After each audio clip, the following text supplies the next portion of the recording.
শুভেন্দু অধিকারী সুকান্ত মজুমদারের জমানায় বঙ্গ বিজেপির এককালের সব থেকে দাপুটে নেতা দিলীপ ঘোষ যে অনেকটাই ব্যাকফুটে তা বলার অপেক্ষা রাখে না। এদিকে বাংলায় বিজেপির উত্থানের নেপথ্যে কিন্তু ছিলেন এই দাবাং নেতাই, তাই দল ব্রাত্য করায় অভিমান হয়েছে নেতার, কিন্তু ভেঙে পড়ার লোক তিনি নন।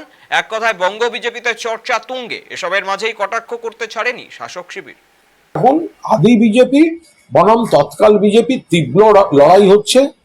দিলীপ ঘোষ শ্রমিক ভট্টাচার্যকে সমর্থন করছেন, শ্রমিক ভট্টাচার্য দিলীপ ঘোষকে সম্মান করছেন, এবং জেলায় জেলায় ফোন যাচ্ছে যে আদি বিজেপি জেগে ওঠো, জাগতে রহো, আদি বিজেপি জাগতে রহো।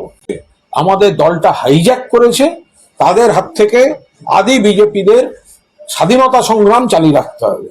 তো এখন এই বিজেপির মধ্যে একটা নতুন স্বাধীনতা সংগ্রাম চলছে, ওদের মধ্যে দুটো ভাগ, পোলারাইজেশন তো চলছে। তার সঙ্গে বাংলার রাজনীতি উন্নয়নের কোনো সম্পর্ক নেই।